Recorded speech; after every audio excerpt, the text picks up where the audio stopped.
Look, I have to say, Brett, I'm just saying because I follow cricket, and I said, oh, you know, don't be surprised, Brett Lee's not the tallest of fast bowlers. And then they're trying to think that you're really short. I said, oh no, relatively speaking, as fast bowlers go, and then you walk past and like, oh no, he's actually quite tall, isn't he? Very, very tall for my age. But they always said you, as far as fast bowlers go, you're not like up there with the Curtly Ambrose. No, unfortunately, 6 foot or 6'1". Most fast bowlers are about 6'6". So I've always said the lower centre of gravity helps me to bowl quick. And it's the angle that the taller guys get, I presume. That, yeah, well, if you speak to Glenn McGrath, he talks about he's robbed of pace, being too tall with a speed gun. But I always say that it's like the hypotenuse of a triangle. You should get more momentum through gravity, but we won't go there. Look, we are here to talk about Bollywood.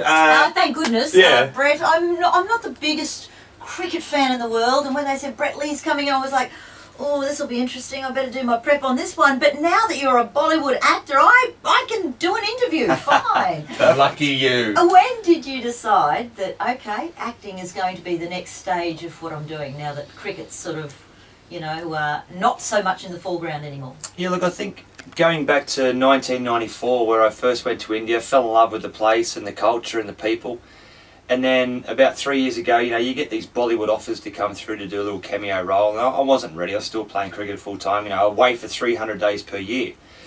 And then the start of last year, this opportunity came, which was an Australian movie with Indian flavour, Indian style, Indian taste. I think it had a beautiful message in the movie that love has no boundaries.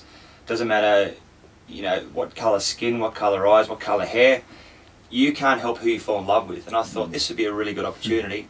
Although 119 scenes, a couple of awkward ones, and we finally got through it. You do mention the awkward one, and apparently it involves you with not much gear. Well, I said if I'm going to move into this whole acting career, I have to, you know, you're leaving yourself exposed. I didn't think literally. But when you took the clothes off, did you have at least the cricket protector still on? No, it was shot very tastefully, and that was very important to me. It was a lot of fun. Tannishtha, you're already a big star, and we're starting to hear about Bollywood films here in Australia. It's a massive, massive industry. Yes, I mean, I want to say that, you know, actually unINDIAN is an Australian film. It's not exactly a Bollywood film. As Brett said, it has flavors of Bollywood in it, and I think what makes it really interesting is it is a multicultural love story, and it's a very universal theme. I was hearing that there's another film that's coming out here, which is an Australian film. It's a love story between a Lebanese Australian and a Greek Australian, and again, you know, the cultural differences. So this could be set like anywhere in a global city, anywhere in the world. It's a very contemporary, multicultural, global story. And what's unique is that Anupam Sharma, our director, because he's of Indian origin, and really inspired by the colours and the comedy and the energy of Bollywood, he's thrown in certain elements of that. But the number of screenings that we've had in Australia, the Australian audiences are really connecting to it very well, because at the core of it, it is an Australian film. How will it sit with an Indian audience, with the interracial relationship, arranged marriages in India and that type of thing? How's it going to sit there? You know, India is a very complex country with many, many layers of different existences. So the big cities, the upper middle class and the middle class, they have really moved on, and which is, I think, the kind of story that unINDIAN is trying to like tell. Meera's character, whom I play, is a very contemporary girl who's independent. She has a high-flying job. She's not looking for a man in her life. She's a single mother, but when love happens to her, when she happens to fall in love, she stands by it. And her parents are initially opposing, you know, they want her to get married to a doctor, like a well-settled man. Brett always has this thing against doctors now, especially surgeons. You get stuck with Will. And yeah, but they finally accept it. It's not, you know, they're like, okay, fine, whatever makes her happy. As a Bollywood actress, I mean, let's not just single it out to you acting in Bollywood films. You've acted alongside of the gorgeous Dame Judi Dench in Brick Lane. I was nominated for the Best Actress along with her.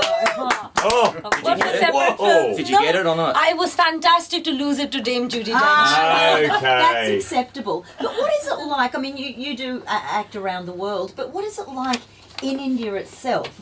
are you like a superstar? Can you walk down the street? Can you go and do your shopping in peace, or are you, hoarded for autographs every day? Fortunately, I work more in the serious cinema and like art house films, which doesn't have a very big mass appeal in India, but it's like it's more the educated Indians, the elite and the upper middle class who see my films.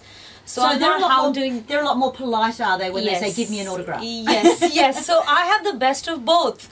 I can walk the red carpet in Cannes and have the movie star life and live a very normal life. Just go to the movie theatre in India and, take a cab, go to local vendor and buy my vegetables. I have the best of both. Now, Brett, we know you're a star here in Australia, but what if you walk the streets in India? Yes. That's what us. happens? That's what happens? No, I always say to my friends at home that have never ever been to India, like it's just different. Like you can't really go anywhere, and I mean that in the nicest possible way. But the thing I've learned in India, I always come back super healthy, because my theory behind this is that you get a lot of people that knock on your door, the room service, that bring you a platter of fruit. Yeah, okay. So I eat a lot of fruit over there.